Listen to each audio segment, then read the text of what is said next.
اب ہم ذکر شروع کرتے ہیں آدم علیہ السلام کا۔ اللہ تعالیٰ فرماتے ہیں، اور میں نے جنوں اور انسانوں کو اپنی عبادت کے لیے پیدا کیا ہے۔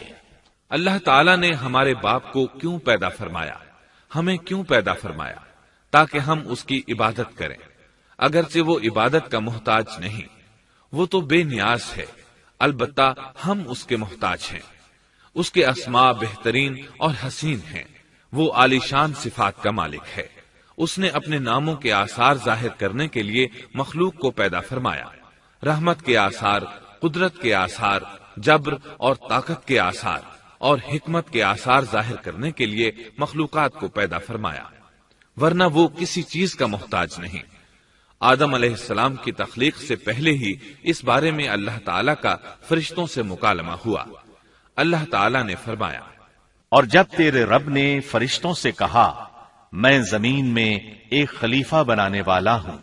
خلیفہ سے مراد ہے نائب، اور یہ کہ اس کی نسل میں سے ہر ایک دوسرے کا خلیفہ ہوگا، جبکہ سیدنا ابو بکر صدیق رضی اللہ عنہ نبی اکرم صلی اللہ علیہ وسلم کے خلیفہ ہوئے، سو اللہ نے ایک خلیفہ بنانے کا ارادہ فرمایا جو زمین میں حکومت کرے اور اس کو آباد کرے۔ چنانچہ اللہ تعالیٰ نے فرمایا، اللہ تعالیٰ نے تمہیں زمین سے پیدا کیا اور اسی نے اس زمین میں تمہیں بسایا ہے۔ اللہ تعالیٰ کا ارادہ ہوا کہ زمین کو آباد کروائے، جبکہ جن اس قابل نہیں تھے، کیونکہ ان میں اس قدر عقل و دانش نہیں تھی کہ زمین کو پر رونق اور سرسبز و شاداب رکھ سکیں۔ علماء جنات کے بارے میں کہتے ہیں ان کا سب سے بڑا عقل مند جن انسانوں کے 10 سالہ بچے کے برابر عقل رکھتا ہے، اس لیے زمین کو آباد کرنے کی صلاحیت اللہ تعالیٰ نے انسان کو بخشی۔ اللہ نے انسان کو بہترین ڈھانچے اور حسین ترین شکل و صورت سے نوازا، پھر اپنی روح اس میں پھونکی۔ فرشتوں نے اس سے سوال کیا، ایسی مخلوق کو کیوں پیدا کرتا ہے جو زمین میں فساد کرے اور خون بہائے؟ اور ہم تیری تسبیح، حمد اور پاکیزگی بیان کرتے ہیں۔ اس کے جواب میں اللہ نے فرمایا، جو میں جانتا ہوں تم نہیں جانتے۔ دراصل فرشتوں نے کسی طرح معلوم کر لیا تھا کہ آدم کی اولاد زمین میں فساد کرے گی، خون ریزی کرے گی، لیکن انہوں نے یہ بات اعتراض کے طور پر نہیں کہی تھی، کیونکہ ایسا اعتراض تو گناہ ہے، اور فرشتے پلک جھپکنے کے برابر اللہ کی معصیت اور نافرمانی نہیں کرتے، بلکہ وہ تو نہایت معزز عبادت گزار ہیں، کسی بات میں اللہ پر پیش دستی اور سبقت نہیں کرتے، اور اس کے حکم پر عمل کرتے ہیں۔ اللہ کے حکم کی نافرمانی نہیں کرتے، بلکہ جو حکم دیا جائے بجا لاتے ہیں۔ اس لیے فرشتوں کا یہ پوچھنا وضاحت طلبی کے لیے تھا، وہ تو انسان کے پیدا کرنے کی وجہ پوچھ رہے تھے۔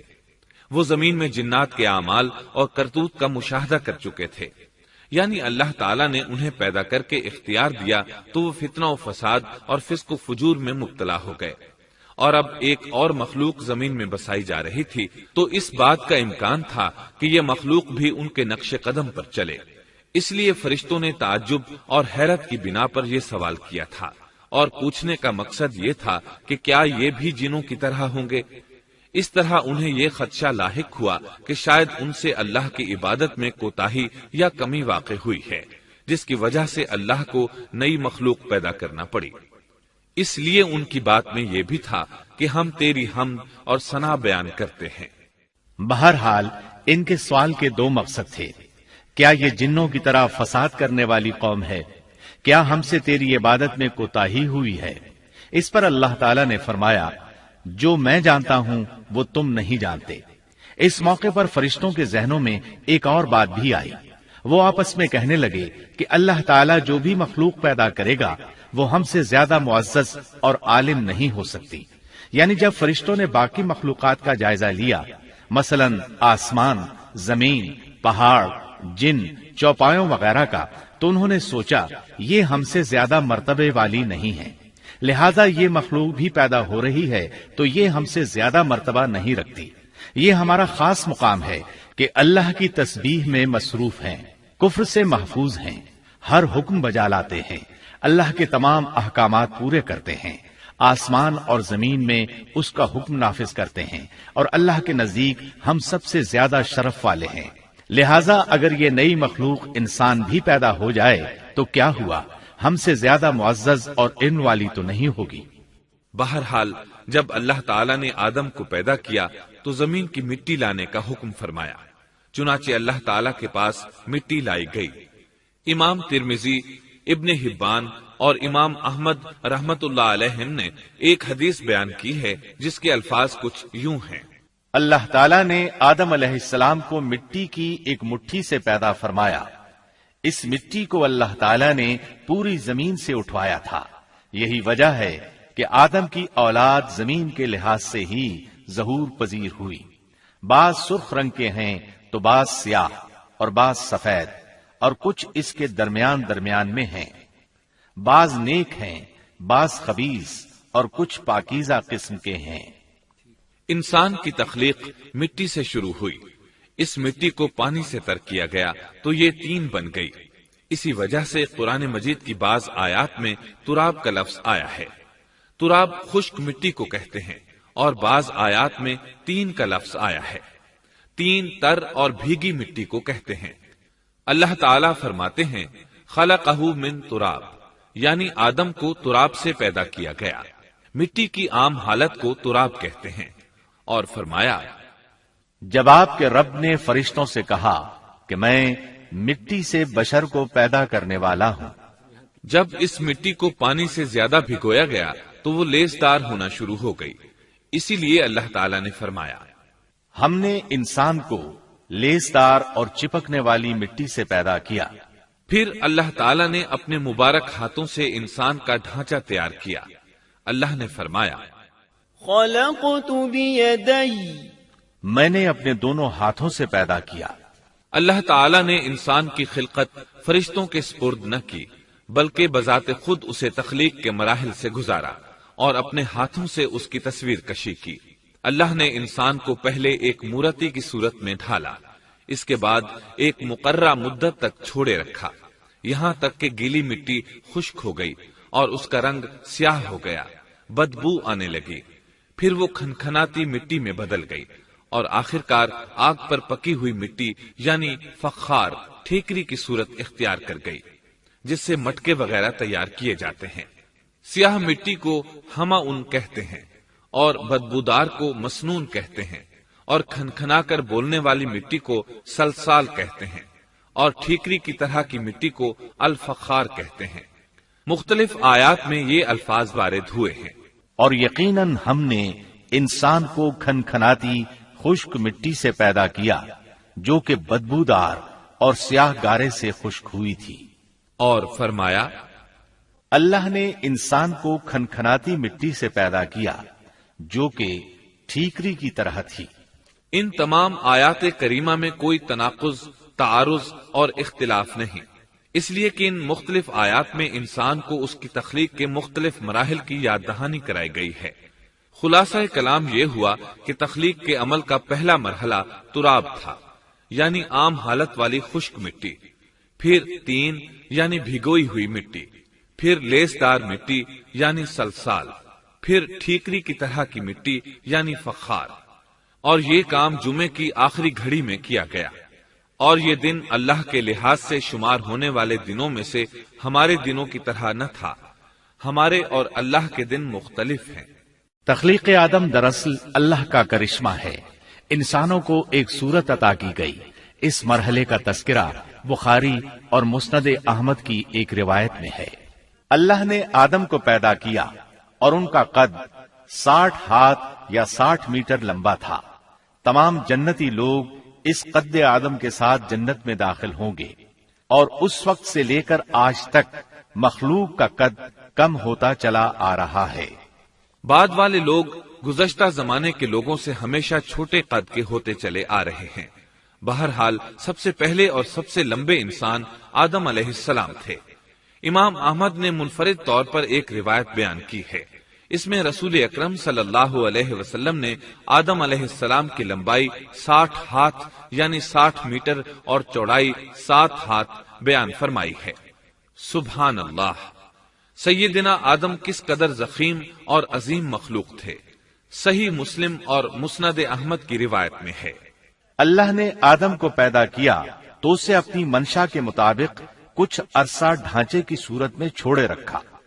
ابلیس اس کے ارد گرد چکر لگانے لگا۔ اس نے دیکھا کہ وہ پیٹ والا ہے۔ وہ سمجھ گیا کہ یہ مخلوق اپنے آپ پر کنٹرول نہیں کر سکے گی۔ اس حدیث سے معلوم ہوتا ہے کہ انسانوں کی طرح جنات کا پیٹ نہیں ہے، صرف انسان ایسا ہے جس کا اندر والا حصہ کھوکھلا ہے۔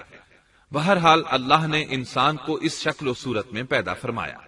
احادیث مبارکہ میں آدم علیہ السلام اور ابلیس ملعون کا قصہ تفصیل سے بھی موجود ہے اور مختصر بھی۔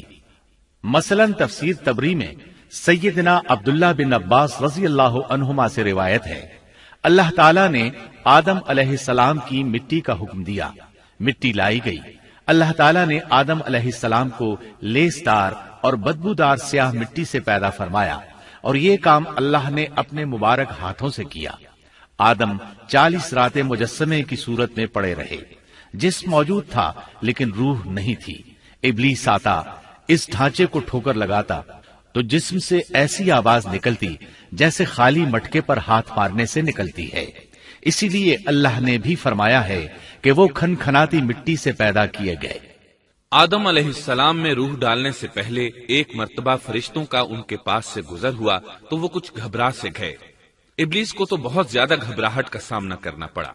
وہ گزرتے ہوئے ٹھوکر مارتا اور کہتا، تجھے کسی خاص مقصد کے لیے پیدا کیا گیا ہے۔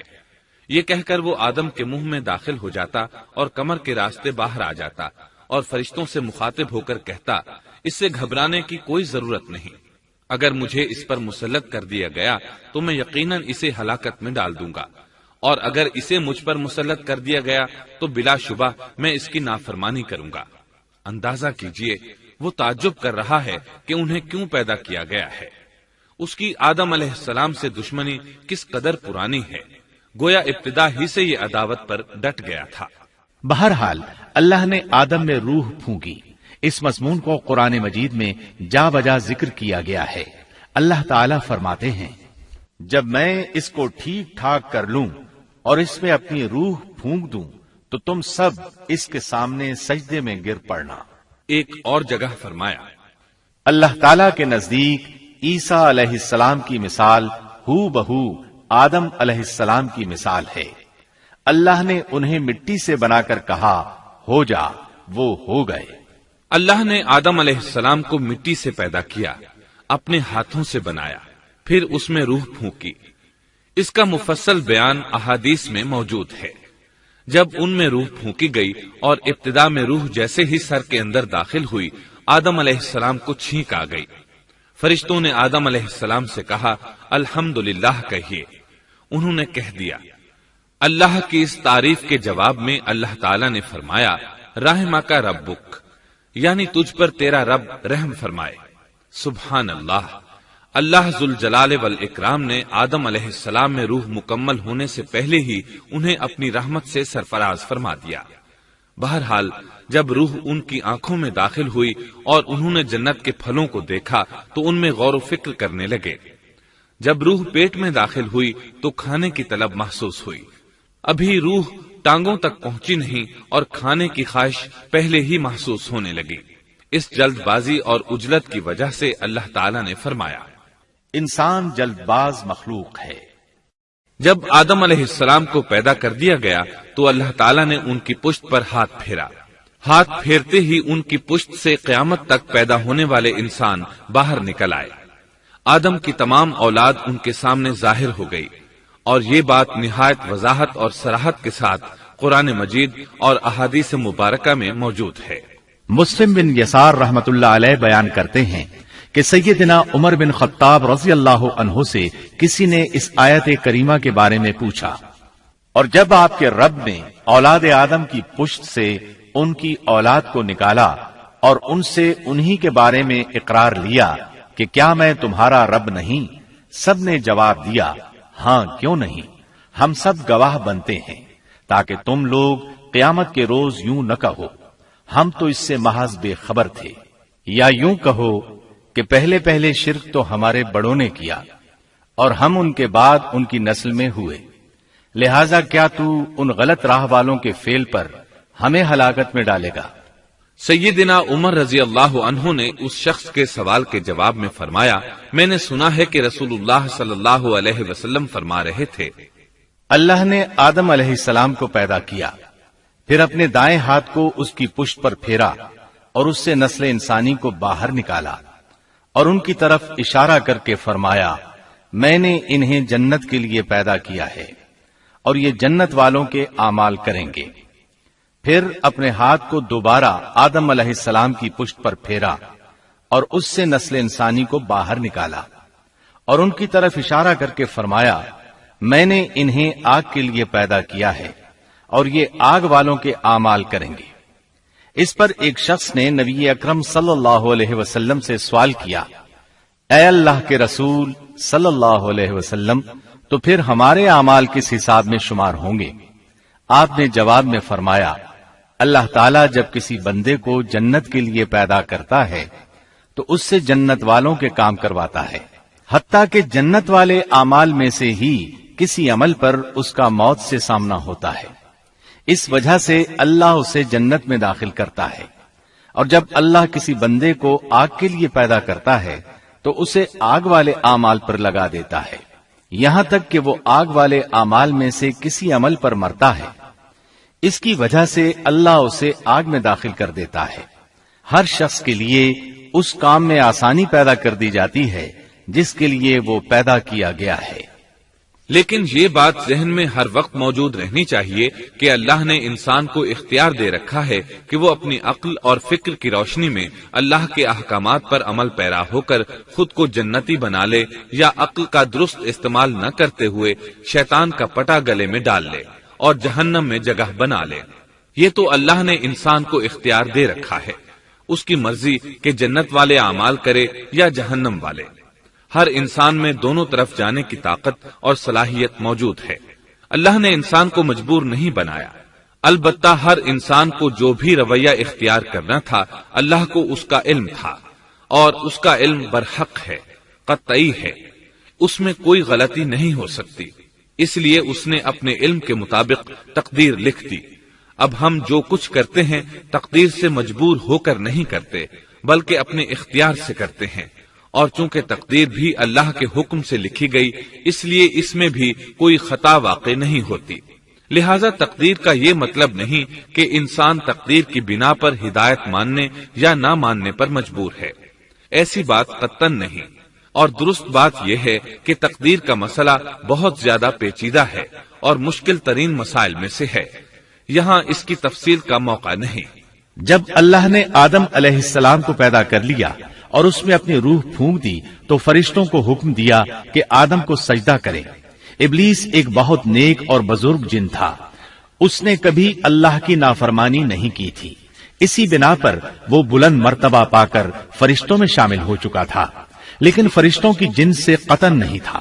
اللہ نے اسے اطاعت اور فرما برداری کا صلہ دیا تھا، اس کی عزت اور اکرام کرتے ہوئے آسمان میں بسایا تھا، لمحہ بھر کے لیے بھی اس نے اللہ کی نافرمانی نہیں کی تھی، اور پھر اللہ نے آدم کو سجدہ کرنے کا حکم دیا، اور اس حکم کے مخاطب فرشتے اور ابلیس تھے۔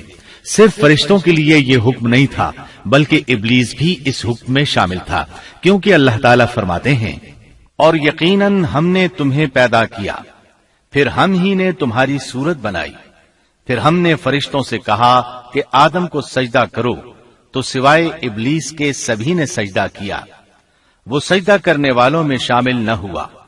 اللہ تعالیٰ نے فرمایا، تجھے کس چیز نے سجدے سے روک دیا جبکہ میرا حکم تیرے لیے بھی تھا؟ تو اس سے ثابت ہوا اس حکم میں فرشتوں کے ساتھ ابلیس بھی شامل تھا، کیونکہ قرآن میں از امرتک کے الفاظ ہیں۔ اس کا مطلب ہے کہ میں نے تجھے حکم دیا تھا، اور پھر ابلیس نے جواب میں یہ نہیں کہا کہ تو نے تو مجھے حکم ہی نہیں دیا تھا، بلکہ اس نے سجدہ نہ کرنے کی وجہ یہ بتائی۔ اس نے کہا، میں سجدہ کیوں کروں، میں اس سے بہتر ہوں، اس لیے کہ تو نے مجھے آگ سے پیدا کیا اور اسے مٹی سے۔ تو پھر کہا، اللہ نے حکم دیا، تو اس سے نیچے اتر جا۔ غرض جب ابلیس نے نافرمانی کی، سرکشی اور تکبر کا مظاہرہ کیا تو اس وقت اللہ تعالیٰ اور اس کے درمیان مکالمہ ہوا۔ اللہ نے اس کی سرکشی دیکھ کر اسے سزا دیتے ہوئے فرمایا، اس جنت سے اتر جا، تجھے کوئی حق حاصل نہیں کہ تو اس جنت میں رہ کر تکبر کرے۔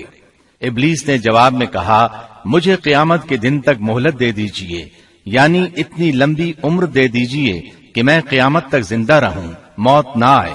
اللہ نے فرمایا، تجھے مہلت دے دی گئی، لیکن ایک وقت مقررہ تک۔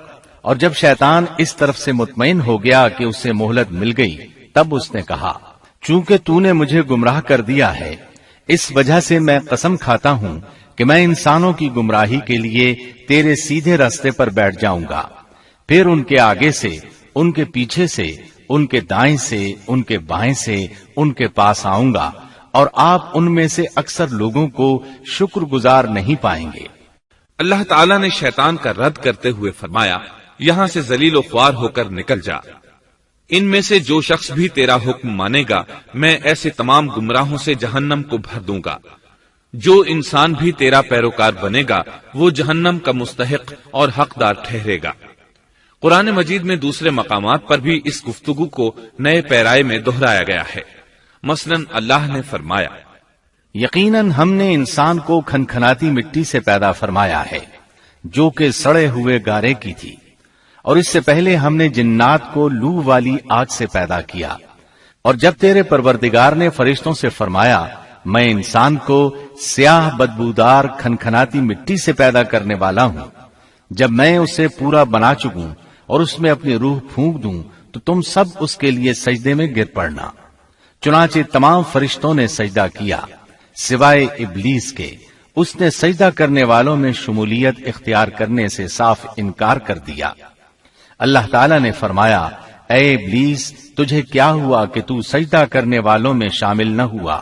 وہ بولا، میں ایسے انسان کو سجدہ نہیں کر سکتا جسے تو نے سیاہ بدبودار کھنکھناتی مٹی سے پیدا کیا ہے۔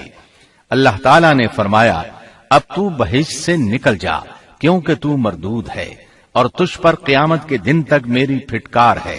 کہنے لگا، اے میرے رب، مجھے اس دن تک مہلت دے دے جس دن کے لوگ دوبارہ زندہ کیے جائیں گے۔ اللہ نے فرمایا، اچھا، اس مقررہ وقت کے دن تک تجھے مہلت دی گئی۔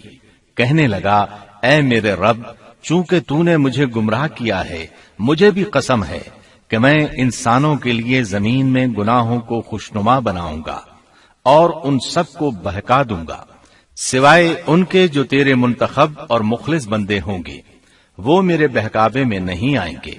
اللہ نے فرمایا، ہاں، یہی مجھ تک پہنچنے کی سیدھی راہ ہے کہ مخلص بن جاؤ، میرے بندوں پر تجھے کوئی غلبہ نہیں ہوگا۔ البتہ جو گمراہ لوگ تیری پیروی کریں گے، یقیناً ان کے وعدے کی جگہ جہنم ہے۔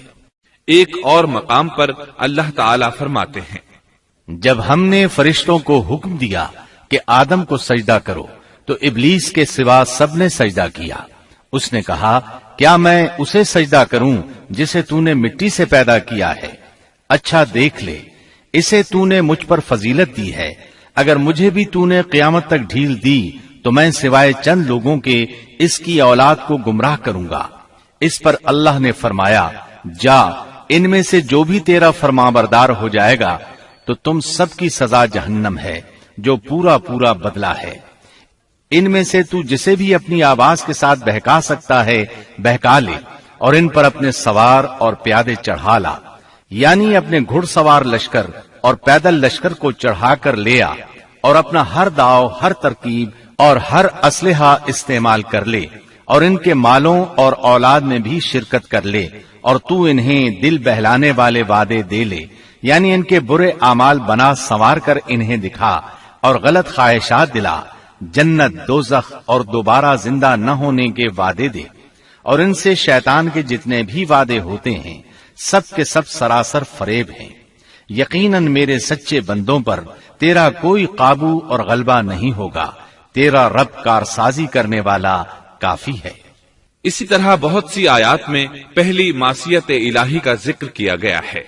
سب سے پہلا نافرمان ابلیس ملعون تھا۔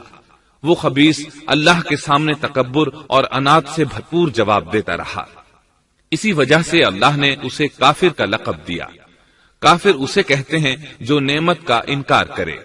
اللہ نے اس پر اتنا فضل و کرم اور انعام و احسان کیا کہ بلند ترین مرتبے تک پہنچا دیا، لیکن اس نے اللہ کی اس نعمت کی قدر نہ کی، پرواہ نہ کی اور کفر کا راستہ اختیار کیا۔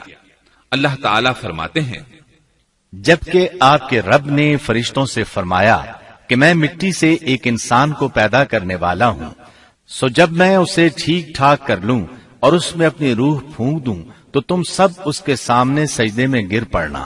چنانچہ تمام فرشتوں نے سجدہ کیا مگر ابلیس نے نہ کیا اور اس نے تکبر کیا، وہ کافروں میں سے تھا۔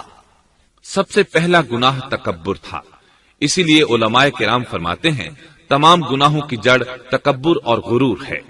نبی اکرم صلی اللہ علیہ وسلم نے اپنی امت کو تکبر نہ کرنے کا سختی سے حکم فرمایا، اس کی برائی، وبال اور ہلاکت سے آگاہ فرمایا۔ آپ نے فرمایا، اللہ اس شخص کی طرف رحمت سے دیکھے گا بھی نہیں جس نے تکبر کی بنا پر کپڑا ٹخنوں سے نیچے لٹکایا۔ اس کے علاوہ نبی صلی اللہ علیہ وسلم نے تو مطلقاً فرما دیا، وہ شخص جنت میں داخل ہونے کے قابل نہیں جس کے دل میں ذرہ برابر بھی تکبر ہے۔ جو شخص اپنے کپڑے، اپنے مکان اور اپنے قبیلے پر فخر کرتا ہے اس سے اللہ کی رحمت اٹھ جاتی ہے۔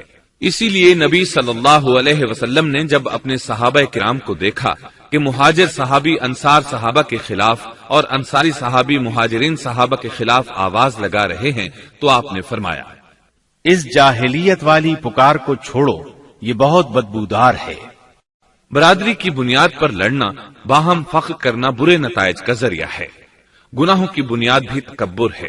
اس لیے ہر مومن کو چاہیے کہ اپنے نوکر، خادم، ملازم یا کسی بھی مسکین پر کبھی بھی فخر و غرور کا اظہار نہ کرے، کیونکہ یہی اللہ کی سب سے پہلی نافرمانی وجود میں آئی تھی۔ تکبر کا یہ ذکر ضمناً آ گیا۔ ہم پھر اپنے موضوع کی طرف لوٹتے ہیں۔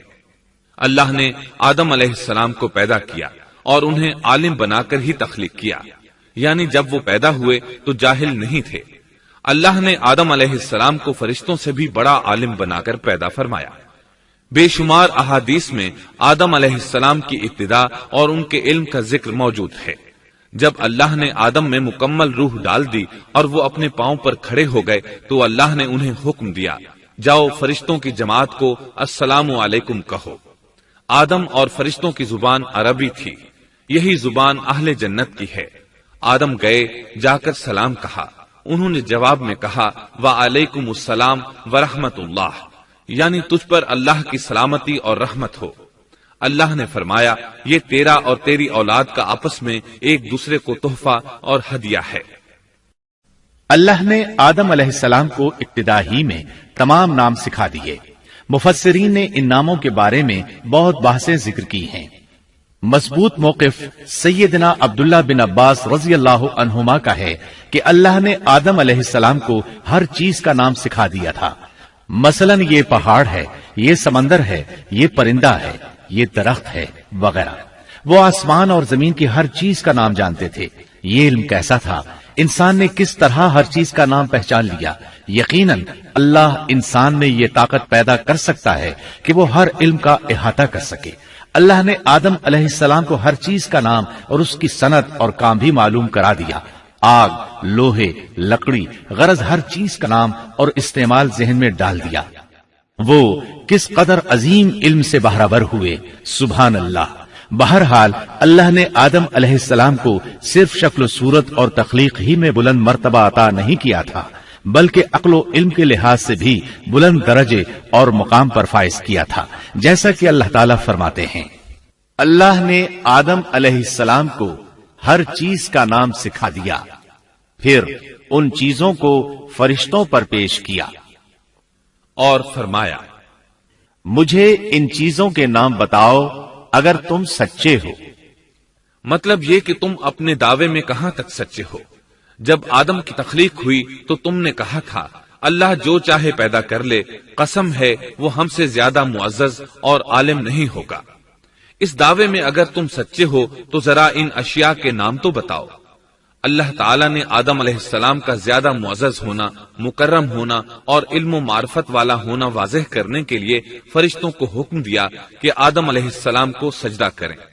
یہ سجدہ تعظیمی تھا، عبادت والا سجدہ نہیں تھا۔ سجدہ تعظیمی پہلے وقتوں میں جائز تھا، لیکن اب حرام ہے۔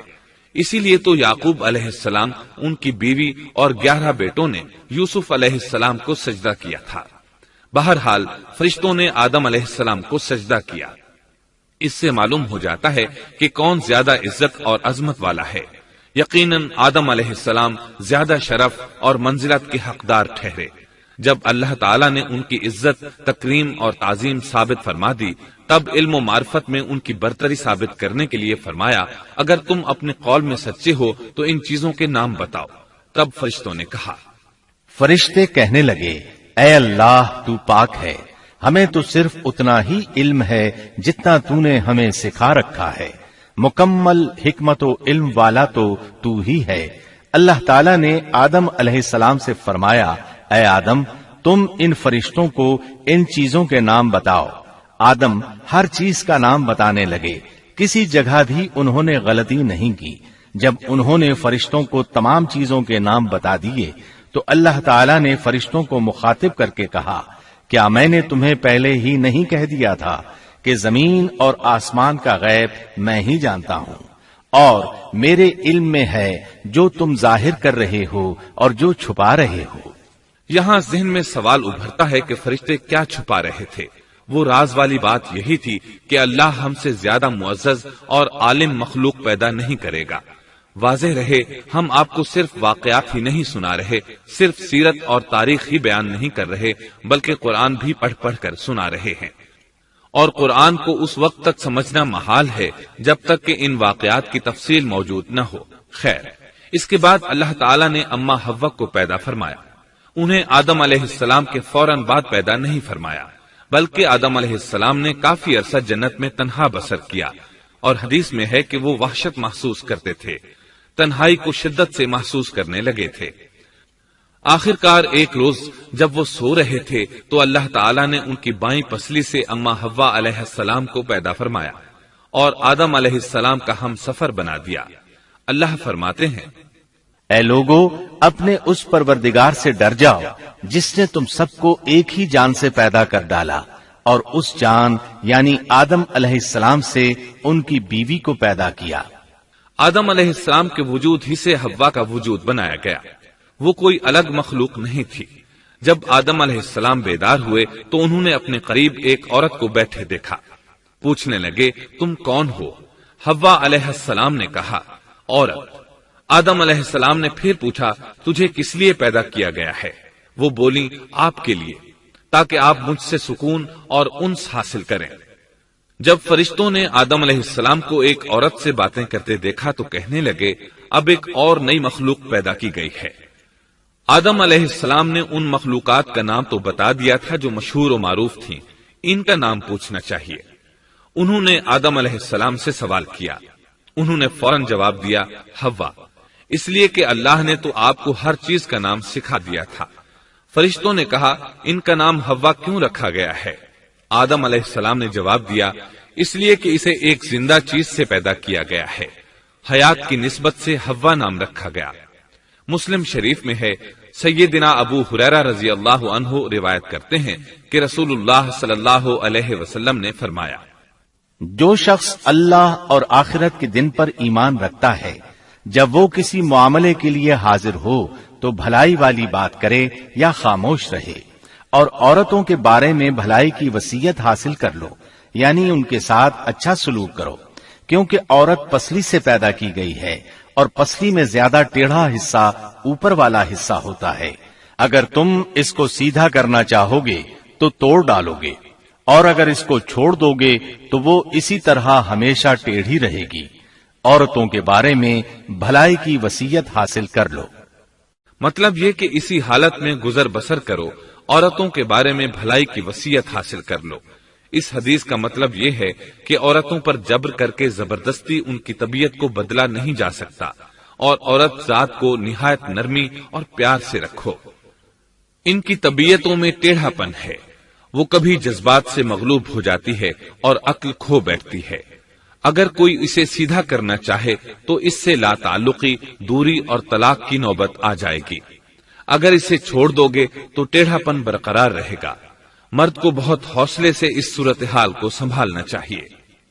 احادیث میں سیدنا ابراہیم علیہ السلام کی زوجہ سیدہ سارہ علیہ السلام کا قصہ موجود ہے۔ وہ حوا علیہ السلام کے بعد کائنات کی سب سے زیادہ خوبصورت عورت تھی۔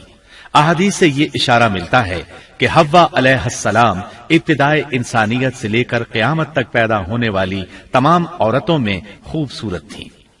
اب ابلیس لگا اپنے وسوسے شروع کرنے۔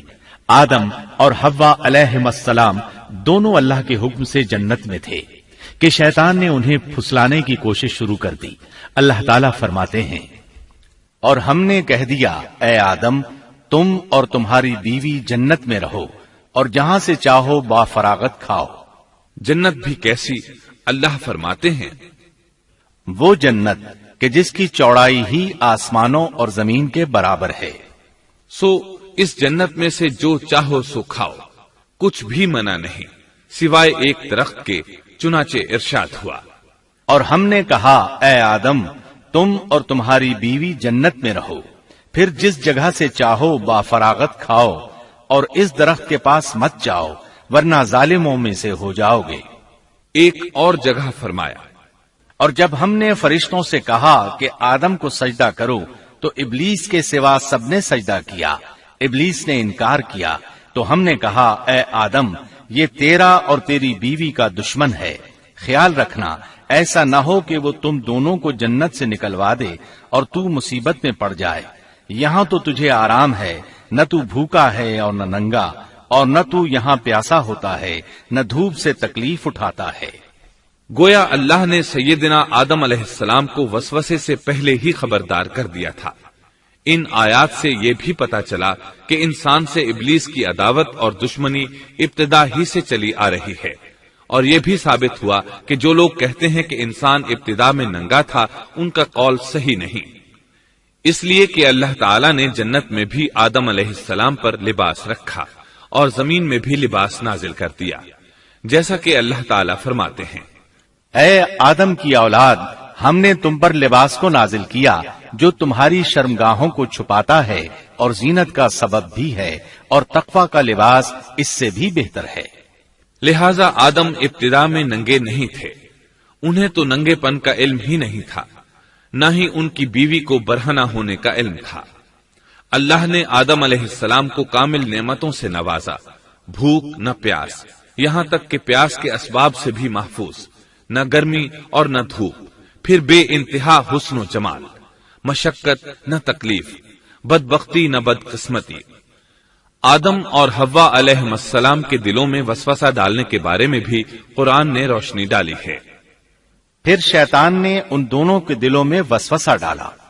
یہ وسوسہ اس نے ان دونوں کو طمع دلانے کی صورت میں پورا کیا، اور یہ طمع دلائی کہ اس درخت کو کھانے سے ہمیشگی اور بقا ملتی ہے اور کبھی نہ ختم ہونے والی بادشاہت حاصل ہوتی ہے، اور اس وسوسے کا مقصد یہ تھا تاکہ ان کا پردہ بدن جو ایک دوسرے سے پوشیدہ تھا دونوں کے روبرو بے پردہ کر دے۔ ان کی شرمگاہوں کو ننگا کرنے کے لیے اس نے ایسا کیا۔ وہ دونوں کپڑے میں ملبوس تھے، ستر ڈھانپ رکھا تھا۔ جب انہوں نے اس درخت سے کھایا تو لباس نیچے گر گیا، دونوں برہنہ ہو گئے۔ یہی شیطان چاہتا تھا کہ انہیں برہنہ کر دے، اللہ کی نافرمانی پر اکسائے۔ ارشاد ہوتا ہے، شیطان نے انہیں وسوسہ ڈالا، کہنے لگا اے آدم کیا میں تجھے دائمی زندگی کا درخت اور وہ بادشاہت نہ بتلا دوں جو کبھی پرانی نہ ہو؟ جب تم اس درخت سے کھاؤ گے تو ہمیشہ زندہ رہنے والے بن جاؤ گے اور زبردست بادشاہت حاصل کر لو گے۔ اس نے یہ تمنا بھی دلائی۔ تمہارے رب نے تم دونوں کو اس درخت سے اس لیے منع کیا ہے کہ تم دونوں فرشتے نہ بن جاؤ یا ہمیشہ زندہ رہنے والے نہ بن جاؤ۔ یعنی تم اس درخت سے کھا لو گے تو فرشتے بن جاؤ گے اور ہمیشہ قائم دائم رہو گے۔ پھر وہ وسوسہ ڈالتے ہوئے جھوٹی قسمیں کھانے لگا، جیسا کہ ارشاد ہوتا ہے، اور ان دونوں کے روبرو قسمیں کھانے لگا کہ یقین آ جائے میں آپ کا خیر خواہ ہوں۔ اللہ کی قسم کھانے لگا اور اس وقت سے جھوٹی قسموں کی ابتدا ہوئی۔ اس نے ان دونوں کو فریب دے کر بہکا لیا، جیسا کہ فرمایا فَدَلَّاهُمَا بِغُرُورٍ، یعنی دھوکے سے انہیں پھسلایا، حالانکہ انہیں کسی چیز کی کمی نہیں تھی۔ بھلا وہاں کیا محتاجی ہو سکتی تھی؟ جنت میں سکون سے زندگی بسر کر رہے تھے۔ جنت سے بڑھ کر کیا چاہیے؟ ہمیشہ کے لیے جنت مل چکی تھی۔ اللہ تعالیٰ فرماتے ہیں، ان دونوں نے جب درخت کو چکھا، دونوں کا پردہ بدن ایک دوسرے کے روبرو کھل گیا، دونوں اپنے بدنوں پر درختوں کے پتے جوڑ جوڑ کر رکھنے لگے۔ کپڑے اترنے پر دونوں کو حیا آئی، اس لیے کہ انسان کی فطرت میں برہنہ ہونے کی ناپسندیدگی شامل ہے۔ برہنہ ہو گئے تو کوئی لباس نہیں تھا، اس لیے درختوں کے پتے جوڑ کر جسم ڈھانپنے لگے۔ حدیث میں آیا ہے، آدم بھاگنے لگے تو اللہ نے پکارا، آدم مجھ سے بھاگتے ہو؟ آدم بولے، اللہ میں شرم کی بنا پر بھاگ رہا ہوں، اور اس وجہ سے کہ تیرے سامنے برہنہ کیسے رہوں، پھر یہ کہ نافرمانی کا ارتکاب بھی کر چکا ہوں۔ یہاں ایک سوال پیدا ہوتا ہے، دونوں میں سے پہلے کھانے والا کون تھا؟ اس بارے میں راجح قول یہ ہے کہ وہ حوا علیہ السلام تھی۔ انہی نے آدم علیہ السلام کو طمع دلاتے ہوئے اس غلطی پر آمادہ کیا تھا، جیسا کہ بخاری شریف میں نبی اکرم صلی اللہ علیہ وسلم نے فرمایا، اگر حوا نہ ہوتی تو کوئی عورت اپنے خاوند سے خیانت نہ کرتی۔ حوا علیہ السلام نے انہیں غلطی میں مبتلا کیا تھا۔ اگر حوا علیہ السلام نہ ہوتی تو آدم بھی خیانت میں مبتلا نہ ہوتے اور نہ معصیت میں مبتلا ہوتے۔ تب اللہ نے انہیں پکارا، کیا میں نے تم دونوں کو اس درخت سے نہیں روکا تھا، اور کیا یہ نہیں کہا تھا کہ شیطان تمہارا کھلا دشمن ہے؟ اب توجہ طلب بات یہ ہے کہ اس موقع پر دونوں نے کیا طرز عمل اختیار کیا۔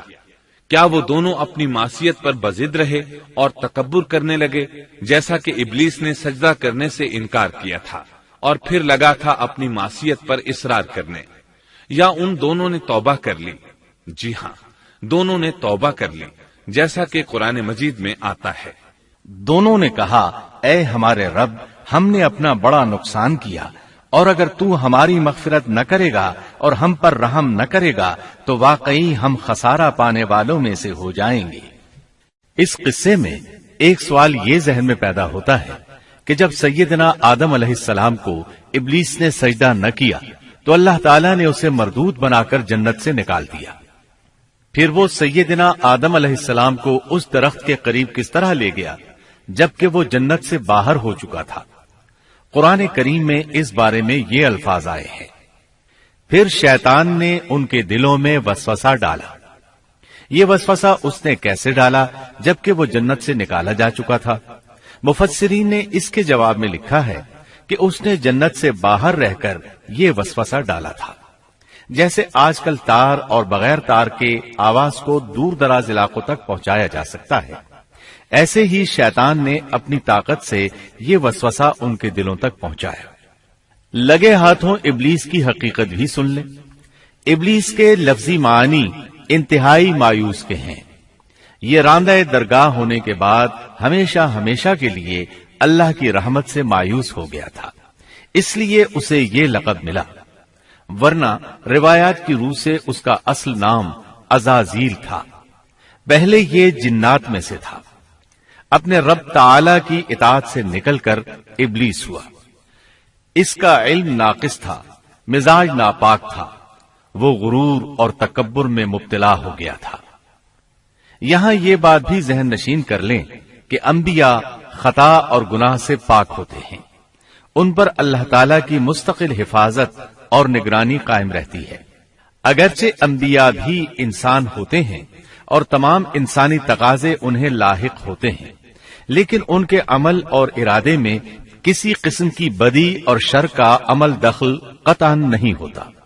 ان کا ہر قول اور عمل بلکہ ہر حرکت اور سکون کی حالت بھی انسانیت کے لیے بہترین نمونہ ہوتے ہیں۔ البتہ بشر ہونے کی وجہ سے بھول کا امکان ہوتا ہے، تاہم بھول ہو جانے کی صورت میں انہیں فوراً ہی خبردار کر دیا جاتا ہے۔ بھول ہو جانا بشری طبیعت کا خاصہ ہے۔ اللہ تعالیٰ نے ہر انسان کی فطرت میں یہ چیز رکھی ہے۔ انبیاء سے بھول چوک ہو جانے میں بھی اللہ تعالیٰ کی کئی ایک حکمتیں پوشیدہ ہیں۔ مثلا بہت سی قومیں اپنے نبیوں کے معجزات دیکھ کر ان میں ربوبیت کی صفات کی قائل ہو گئی، یہاں تک کہ بعض قوموں نے اپنے نبیوں کو اللہ یا اللہ کا بیٹا بھی جانا۔ جب انبیاء سے بھول اور لغزشیں ہوئیں تب گویا لوگوں پر یہ واضح کیا گیا کہ یہ الہ نہیں ہے۔ الہ ہوتے تو کس طرح ان سے بھول ہو سکتی تھی۔ اس سے یہ بتانا بھی مقصد تھا کہ انبیاء انسان ہی ہوتے ہیں، کوئی ماورائی مخلوق نہیں ہوتے۔ سیدنا آدم علیہ السلام کے واقعے پر غور کرنے سے یہ حقیقت مزید واضح ہو جاتی ہے کہ سیدنا آدم علیہ السلام کی یہ لغزش گناہ نہیں تھی۔ ممنوع درخت کا پھل کھاتے ہی سیدنا آدم علیہ السلام اور اماں حوا کا لباس اتر گیا تھا۔ اللہ کا حکم ہوا، قال اهبطوا، جنت سے اتر جاؤ، تم آپس میں ایک دوسرے کے دشمن ہوگے اور تمہارے واسطے زمین میں رہنے کی جگہ ہے اور ایک وقت تک نفع حاصل کرنا ہے۔ فرمایا تم وہیں زندگی بسر کرو گے اور وہیں مرو گے اور وہیں سے دوبارہ نکالے جاؤ گے۔ قرآن مجید کے دیگر مقامات میں بھی اس قصے کی تفصیل موجود ہے۔ مثلاً فرمایا، اور اس سے قبل ہم نے آدم سے ایک عہد لیا تھا مگر وہ بھول گئے اور ہم نے ان میں کوئی عزم نہیں پایا۔ اللہ تعالی فرماتے ہیں، اور جب ہم نے فرشتوں سے کہا آدم کو سجدہ کرو تو ابلیس کے سوا سب نے سجدہ کیا، اس نے صاف انکار کر دیا۔ تو ہم نے کہا اے آدم، یہ تیرا اور تیری بیوی کا دشمن ہے، خیال رکھنا ایسا نہ ہو وہ تم دونوں کو جنت سے نکلوا دے اور تو مصیبت میں پڑ جائے۔ یہاں تو تجھے یہ آرام ہے کہ نہ تو بھوکا ہوتا ہے اور نہ ننگا، اور نہ تو یہاں پیاسا ہوتا ہے اور نہ دھوپ سے تکلیف اٹھاتا ہے۔ لیکن شیطان نے اسے وسوسے میں ڈال دیا، کہنے لگا میں آپ کو دائمی زندگی کے درخت اور وہ بادشاہت بتلاؤں جو کبھی پرانی نہ ہو۔ چنانچہ ان دونوں نے اس درخت سے کھایا، پس ان کے ستر کھل گئے اور وہ بہشت کے پتے اپنے اوپر چپکانے لگے۔ آدم نے اپنے رب کی نافرمانی کی، پس بہک گیا۔ پھر اس کے رب نے نوازا، اس کی طرف توجہ فرمائی اور اس کی رہنمائی کی۔ حکم ہوا تم دونوں یہاں سے اتر جاؤ، تم آپس میں ایک دوسرے کے دشمن ہو۔ اب تمہارے پاس جب کبھی میری طرف سے ہدایت پہنچے تو جو میری ہدایت کی پیروی کرے نہ تو وہ بہکے گا نہ تکلیف میں پڑے گا، ہاں جو میری یاد سے روگردانی کرے گا اس کی زندگی تنگی میں رہے گی اور بروز قیامت ہم اسے اندھا کر کے اٹھائیں گے۔ آدم علیہ السلام زمین پر اترے اور اپنے رب سے توبہ کے کلمات سیکھ لیے۔ وہ کلمات یہ ہیں، ربنا ظلمنا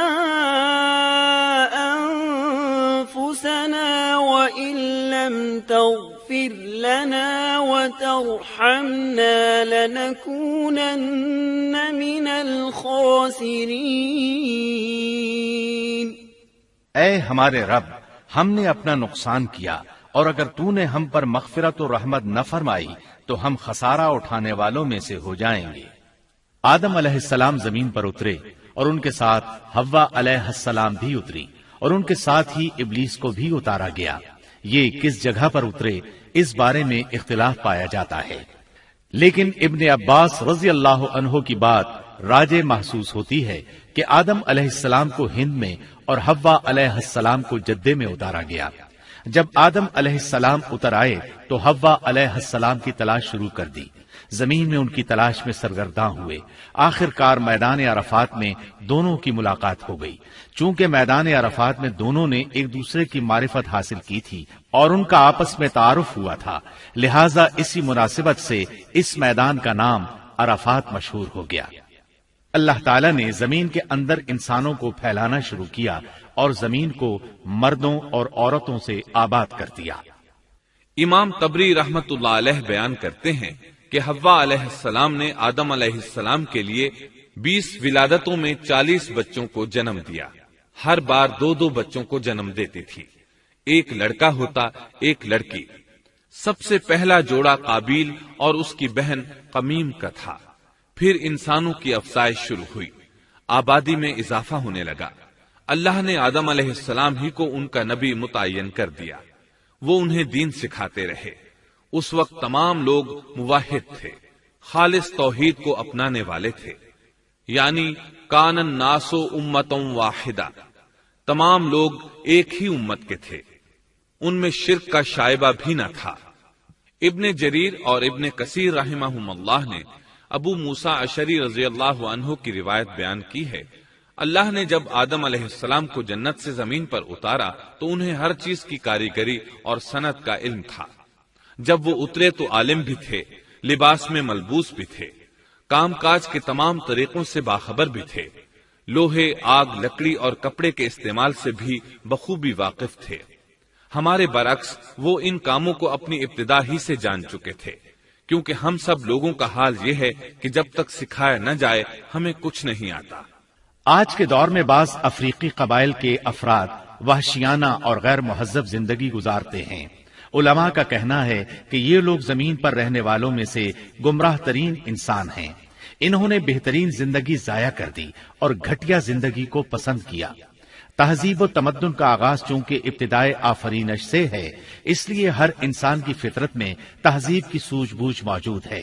بہرحال آدم علیہ السلام کے بعد انسانی مخلوق کی تعداد روز بروز بڑھتی چلی گئی اور انسانی کمزوریوں کی بنا پر گناہ شروع ہو گئے۔ زمین پر سب سے پہلے ہونے والی معصیت قابیل کے ہاتھوں اپنے بھائی حابیل کے قتل کی صورت میں سامنے آئی۔ اللہ تعالیٰ نے قرآن مجید میں قابیل اور اس کے بھائی حابیل کا قصہ بیان کیا ہے۔ قابیل قرخت اور درشت طبیعت کا مالک تھا، جبکہ اس کا بھائی حابیل رحم دل اور نرم طبیعت تھا۔ قابیل کھیتی باڑی کرتا تھا اور حابیل مویشی چراتا تھا۔ حابیل کے نرم دل ہونے کی ایک وجہ اس کا بکریاں چرانا تھا، کیونکہ ایک چرواہا اپنی بکری کو بھوکا دیکھ کر اسے چارہ کھلائے بغیر نہیں رہتا، نہیں وہ کسی بکری کو پیاسا دیکھ کر اسے بھول جاتا ہے۔ اپنے جانور پر اس کی طاقت سے زیادہ بوجھ بھی نہیں لادتا۔ بنی نوع انسان کی تعداد میں اضافے کے لیے اس وقت ایسا قانون تھا جو اب حرام ہے، اور وہ ہے بہن کے ساتھ نکاح۔ چونکہ اس وقت کے سب لوگ آدم علیہ السلام کی حقیقی اولاد تھے اور آپس میں بہن بھائی تھے، اس لیے اس وقت کی شریعت کی روح سے قابیل اپنے ساتھ جڑواں پیدا ہونے والی بہن کے سوا کسی دوسری بہن سے شادی کر سکتا تھا، اور اسی طرح حابیل اپنے ساتھ جڑواں پیدا ہونے والی بہن کے علاوہ کسی دوسری بہن سے شادی کر سکتا تھا۔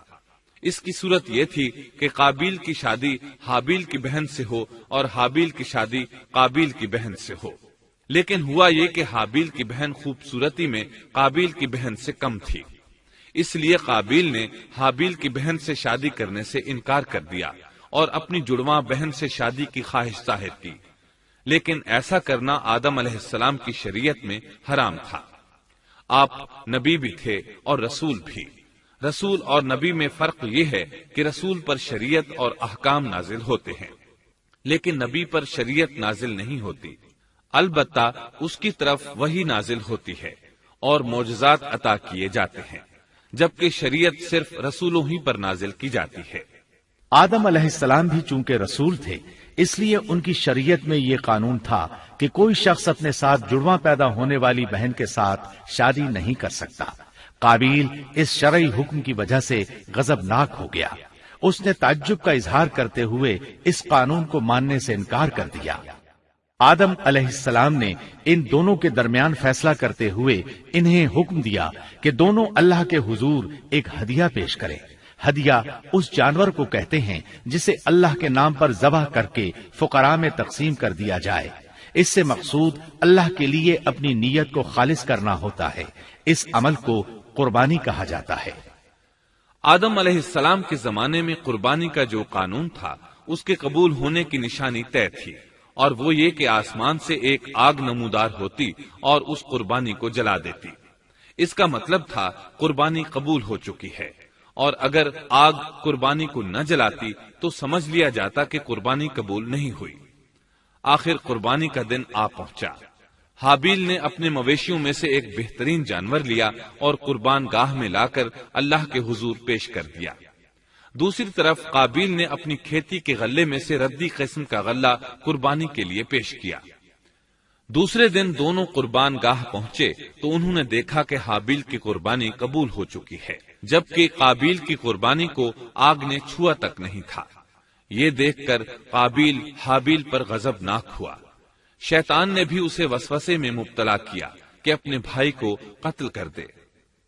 اس نے اپنے بھائی حابیل کو جان سے مار ڈالنے کا پختہ ارادہ کر لیا۔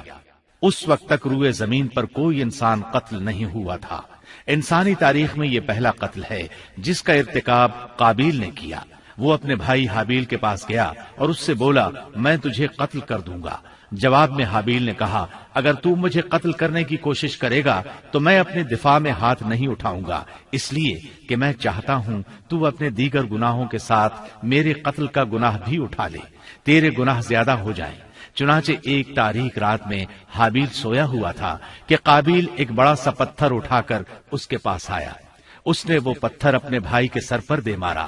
اس طرح اس نے حابیل کو قتل کر دیا، روئے زمین پر قتل کی ابتدا کر دی، زمین کو پہلے خون سے رنگ دیا۔ تاریخ انسانی میں یہ سب سے پہلا جرم تھا جو قابیل کے ہاتھوں ہوا۔ قتل تو وہ کر بیٹھا، اب حیران اور پریشان ہوا کہ اس کی لاش کا کیا کرے۔ اس وقت تک نسل انسانی موت سے بھی دوچار نہیں ہوئی تھی۔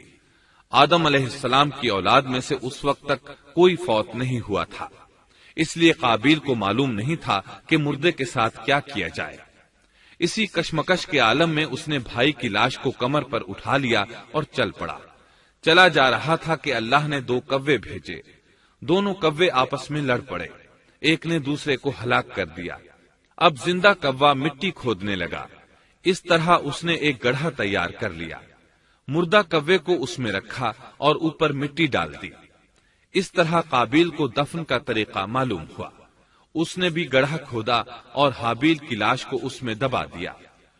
وہ اپنے کیے پر نادم ضرور تھا، لیکن اس نے اللہ سے معافی نہ مانگی، جبکہ انسان کے لیے ضروری ہے کہ اس سے کوئی گناہ ہو جائے تو اللہ سے معافی مانگے۔ قابیل اور حابیل کے درمیان جو مکالمہ ہوا، اللہ تعالیٰ نے اس کا ذکر سورہ مائدہ آیت 27 تا 29 میں کیا ہے۔ اللہ فرماتے ہیں، آدم علیہ السلام کے دونوں بیٹوں کا کھرا کھرا حال بھی انہیں سنا دو۔ ان دونوں نے ایک نذرانہ پیش کیا، ان میں سے ایک کی نذر تو قبول ہو گئی اور دوسرے کی قبول نہ ہوئی تو وہ کہنے لگا، میں تجھے مار ہی ڈالوں گا۔ اس نے کہا، اللہ تقوی والوں ہی کا عمل قبول کرتا ہے، گو تو میرے قتل کے لیے دسترازی کرے، لیکن میں تیرے قتل کے لیے ہرگز اپنا ہاتھ نہیں بڑھاؤں گا۔ میں تو اللہ تعالی پروردگار عالم سے خوف کھاتا ہوں۔ میں تو چاہتا ہوں کہ تو میرا گناہ اور اپنا گناہ اپنے سر پر رکھ لے اور دوزخیوں میں شامل ہو جائے۔ ظالموں کا یہی بدلہ ہے۔ اس کا مطلب یہ تھا کہ تیرے اور گناہوں کے ساتھ میرے قتل کا گناہ بھی تیرے ذمے لگے اور تو ظالموں میں سے ہو جائے۔ حابیل کے قتل کے بعد قابیل پر جو گزری اس کا ذکر اللہ نے سورہ مائدہ آیت 30 اور 31 میں کیا ہے۔ پس اسے اس کے نفس نے اپنے بھائی کے قتل پر آمادہ کر دیا اور اس نے اسے قتل کر ڈالا، اس سے وہ نقصان والوں میں سے ہو گیا۔ پھر اللہ تعالیٰ نے ایک کوے کو بھیجا جو زمین کھود رہا تھا تاکہ اسے دکھائے کہ وہ کس طرح اپنے بھائی کی ناش کو چھپا سکتا ہے۔ وہ کہنے لگا، ہائے افسوس، کیا میں ایسا کرنے سے بھی گیا گزرا ہو گیا کہ اس کوے کی طرح اپنے بھائی کی لاش کو دفنا دیتا۔ پھر تو بڑا ہی پشیمان اور شرمندہ ہوا۔ امام احمد، ترمذی اور ابو داود نے سیدنا سعد بن ابی وقاص رضی اللہ عنہ سے روایت کی ہے کہ انہوں نے سیدنا عثمان رضی اللہ عنہ کی شہادت کے فتنے کے وقت فرمایا، میں گواہی دیتا ہوں کہ رسول اکرم صلی اللہ علیہ وسلم نے فرمایا تھا، ایک بہت بڑا فتنہ رونما ہوگا، اس میں بیٹھنے والا کھڑے ہونے والے سے بہتر ہوگا اور کھڑا ہونے والا چلنے والے سے بہتر ہوگا اور چلنے والا دوڑنے والے سے بہتر ہوگا۔ کسی نے کہا، اگر کوئی میرے گھر میں داخل ہو کر میری طرف ہاتھ بڑھائے تاکہ وہ مجھے قتل کر دے تو آپ صلی اللہ علیہ وسلم نے فرمایا، تو آدم علیہ السلام کے بیٹے کی طرح قتل ہو جا، یعنی اس فتنے میں قتل ہو جانا، حابیل کی سنت پر عمل کرتے ہوئے خود ہاتھ نہ اٹھانا، قاتل کہلانے کی بجائے مقتول ہونے کو پسند کرنا۔ اسی طرح مسند احمد کی ایک روایت میں ہے، رسول اللہ صلی اللہ علیہ وسلم نے فرمایا، دنیا میں جب بھی کوئی ظلم سے قتل ہوتا ہے تو اس کا گناہ آدم علیہ السلام کے پہلے بیٹے قابیل کی گردن پر ضرور ہوتا ہے، اس لیے کہ وہ پہلا شخص ہے جس نے ظالمانہ قتل کی ابتدا کی اور یہ ناپاک طریقہ جاری کیا۔ اس حدیث سے اس جرم کی نوعیت کا بخوبی اندازہ ہوتا ہے کہ اللہ تعالیٰ نے اس کو صرف ایک قتل قرار نہیں دیا بلکہ اس کو ایک گھناؤنی حرکت قرار دیا۔ قیامت تک آنے والے لوگ جو اس گناہ کے مرتکب ہوں گے ان کا کچھ گناہ قابیل کے حساب میں ڈالا جائے گا۔ حابیل کو قتل کرنے کے بعد قابیل نے اپنی بیوی کو ساتھ لیا اور دور دراز نرم زمین کے پاس جا کر رہائش پذیر ہو گیا اور آدم علیہ السلام کے سامنے تک نہ ہوا۔ آدم علیہ السلام پہاڑوں کے قریب ایک بستی میں رہ رہے تھے، یہ ان سے بہت دور جا بسا تھا۔ اس طرح قابیل کا آدم علیہ السلام سے رابطہ بالکل ختم ہو گیا اور اس سے ایک نئی نسل کی ابتدا ہوئی۔ فحاشی اور اریانی کو ان کے ہاں عروج حاصل تھا۔ عبادت یہ لوگ اگرچہ اللہ ہی کی کرتے تھے لیکن آدم علیہ السلام کی شریعت کے خلاف بے حیائی کے دل دادا تھے۔ تقوی کی قلت، احکام الہی کی نافرمانی اور فحاشی کا فروغ ان کے شب و روز کا معمول تھا۔ اس کے بعد لوگ دو گروہوں میں تقسیم ہو گئے، شریر اور برے لوگ قابیل کے ساتھ مل گئے اور آدم علیہ السلام کے دیگر بیٹے اور نیک لوگ آدم علیہ السلام کے ساتھ مل گئے۔ آدم علیہ السلام 960 سال زندہ رہے۔ ان کی کل عمر تو 1000 سال تھی لیکن 40 سال کم کر دی گئی۔ سیدنا ابو ہریرہ رضی اللہ عنہ بیان کرتے ہیں کہ رسول اللہ صلی اللہ علیہ وسلم نے فرمایا، جب اللہ نے آدم علیہ السلام کو پیدا فرمایا تو ان کی پیٹھ پر ہاتھ پھیرا، اس طرح قیامت تک جتنے انسان پیدا ہونے والے تھے ان کی روحیں وجود میں آ گئیں۔ پھر ہر انسان کی آنکھوں کے درمیان ایک نور رکھ کر آدم علیہ السلام کے سامنے پیش کیا۔ انہوں نے پوچھا، یا اللہ یہ کون ہے؟ اللہ نے فرمایا، یہ تیری اولاد ہے۔ ان میں سے ایک کی پیشانی کی چمک آدم علیہ السلام کو بہت اچھی لگی۔ انہوں نے پوچھا، یا اللہ یہ کون ہے؟ جواب ملا، یہ تیری اولاد میں سے بہت دور جا کر ہیں، ان کا نام داؤد ہے۔ پوچھا، ان کی عمر کتنی ہے؟ فرمایا 60 سال۔ آدم علیہ السلام کہنے لگے، یا اللہ 40 سال میری عمر میں سے ان کی عمر میں شامل کر دے۔ اس سلسلے میں دوسری روایت یوں آئی ہے، جب آدم علیہ السلام کی روح قبض کرنے کے لیے فرشتہ آیا تو وہ کہنے لگے، میری عمر میں تو ابھی 40 سال باقی ہیں۔ اس وقت ان کی عمر 960 سال تھی۔ انبیاء اپنی عمر سے واقف ہوتے ہیں۔ فرشتے نے کہا، کیا آپ کو یاد نہیں آپ نے اپنی عمر کے 40 سال اپنی اولاد داؤد کو ہبہ کر دیے تھے؟ رسول اللہ صلی اللہ علیہ وسلم نے فرمایا، چونکہ آدم علیہ السلام نے انکار کیا تو ان کی اولاد بھی انکار کی عادی ہے۔ آدم علیہ السلام خود بھول گئے، ان کی اولاد بھی بھولتی ہے۔ آدم علیہ السلام نے خطا کی، ان کی اولاد بھی خطا کرتی ہے۔ حابیل کے قتل کے بعد اللہ تعالیٰ نے آدم اور حوا علیہم السلام کو اس کا نعم البدل عطا کیا۔ اس کا نام انہوں نے شیس رکھا۔ شیس کا مطلب ہے اللہ کا دیا ہوا تحفہ۔ حابیل کے قتل پر آدم اور حوا علیہم السلام دونوں بہت غمگین ہوئے، اس لیے اللہ نے بدلے میں انہیں شیس علیہ السلام عطا فرمائے۔ سیدنا ابو ذر غفاری رضی اللہ عنہ سے مروی ایک صحیح حدیث میں ہے کہ رسول اللہ صلی اللہ علیہ وسلم نے فرمایا، اللہ تعالیٰ نے 104 صحیفے نازل فرمائے، ان میں سے 50 صحیفے شیس علیہ السلام پر نازل ہوئے۔ ان صحیفوں میں ایسے قوانین، اصول اور ضابطے تھے جن سے انسانیت کی زندگی منظم ہوتی ہے۔ شیس علیہ السلام نے آدم علیہ السلام سے علم حاصل کیا، لیکن آدم علیہ السلام کا تمام علم وہ حاصل نہ کر سکے، اس لیے کہ آدم علیہ السلام نے بالمشافہہ اللہ تعالی سے علم حاصل کیا تھا اور بہت سی اشیاء کا علم اللہ تعالی نے انہیں سکھا دیا تھا، اس لیے وہ تمام علماء سے بڑھ کر عالم تھے۔ شیس علیہ السلام نے آدم علیہ السلام سے علوم سیکھ کر لوگوں کو سکھائے۔ لوگوں نے ان سے مختلف علوم، فنون اور پیشے سیکھے، انہیں شہروں میں رہنے سہنے کے بارے میں تعلیم دی، دن رات کے حسابات سے انہیں آگاہ کیا اور انہیں بتایا کہ کن اوقات میں وہ اللہ کی عبادت کریں اور عبادت کے طریقے انہیں سکھائے۔ احادیث میں اس کی وضاحت ملتی ہے۔ امام احمد رحمت اللہ علیہ بیان کرتے ہیں کہ ابو زمعہ سعدی کہتے ہیں کہ انہوں نے مدینے میں ایک شیخ کو لوگوں سے کلام کرتے دیکھا تو ان کے متعلق پوچھا، یہ کون شخص ہے؟ لوگوں نے بتایا کہ یہ ابی بن کعب رضی اللہ عنہ ہیں، بڑے صحابہ میں ان کا شمار ہوتا ہے، تمام مسلمانوں سے بڑھ کر قرآن اور اس کی تفسیر کے عالم ہیں۔ ابو زمعہ فرماتے ہیں کہ ابی بن کعب رضی اللہ عنہ اس وقت یہ واقعہ بیان کر رہے تھے کہ جب آدم علیہ السلام کی وفات کا وقت قریب آیا تو انہوں نے اپنے بیٹوں سے فرمایا، میرا جنت کے پھل کھانے کو جی چاہتا ہے۔ جنت کے پھل دنیاوی پھلوں جیسے ہی ہوتے ہیں، سیب، انار، انگور، یہ سب جنت میں موجود تھے۔ جنت کے اور دنیا کے پھلوں میں فرق یہ ہے کہ دنیاوی پھل بدبودار ہو جاتے ہیں، جبکہ جنتی پھل کبھی بدبودار نہیں ہوتے۔ اسی طرح دنیاوی پھلوں کا ذائقہ عارضی ہوتا ہے، جبکہ جنتی پھلوں کا ذائقہ ہمیشہ برقرار رہتا ہے۔ اس لیے آدم علیہ السلام نے چاہا کہ وہ جنت کے پھل کھائیں، چنانچہ ان کے بیٹے تلاش میں نکل گئے۔ انہوں نے اپنے ساتھ کلہاڑے، کدالیں اور ٹوکریاں لے لی۔ راستے میں انہیں فرشتے ملے، ان کے پاس آدم علیہ السلام کا کفن اور خوشبو وغیرہ تھی۔ انہوں نے پوچھا، آدم کے بیٹو، کس چیز کی تلاش میں ہو؟ کہاں جا رہے ہو؟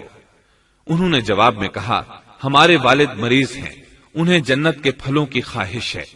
فرشتے ان کے سامنے انسانی شکل میں آئے تھے، ان کی بات سن کر بولے، واپس جاؤ، تمہارے والد فوت ہونے کے قریب ہیں، اب ان میں اتنی طاقت نہیں رہی کہ پھل کھا سکیں۔ جب فرشتے آدم علیہ السلام کی روح قبض کرنے کے لیے آئے تو حوا علیہ السلام نے انہیں پہچان لیا۔ وہ بلند آواز سے آدم علیہ السلام کو پکارنے لگی، ان کے ساتھ چمڑ گئیں۔ آدم علیہ السلام بولے، مجھ سے الگ ہو جاؤ، پہلے بھی مجھے تمہاری وجہ سے مصیبت پہنچی تھی، میرے اور میرے رب کے فرشتوں کے درمیان سے ہٹ جاؤ۔ پھر فرشتوں نے آدم علیہ السلام کی روح قبض کی، انہیں غسل دیا، کفن پہنایا، خوشبو لگائی، آپ کی قبر کھودی، پھر انہوں نے آدم علیہ السلام کی نماز جنازہ ادا کی۔ اس کے بعد انہیں قبر میں اتارا، پھر اوپر مٹی ڈال دی اور بولے، آدم کے بیٹو، تمہارے لیے یہی طریقہ ہے۔ اس وقت تک لوگ کفن دفن کے احکامات سے واقف نہیں تھے، انہیں علم نہ تھا کہ قابیل نے اپنے بھائی کو کیسے دفن کیا تھا، اس لیے فرشتوں کو بھیجا گیا تاکہ تدفین کا طریقہ بتا دیں۔ تو اس طرح انسان کو دفن کرنے کا طریقہ معلوم ہوا جو فرشتے لے کر آئے تھے۔ آدم علیہ السلام نے اپنی 960 سال کی مکمل زندگی میں سوائے اس درخت کا پھل کھانے کے اور کوئی خطا نہیں کی۔ آپ کی وفات کے 1 سال بعد حوا علیہ السلام بھی وفات پا گئیں۔ یہ تھا ہمارے باپ سیدنا آدم علیہ السلام کا اسوہ اور سیرت طیبہ کا حال۔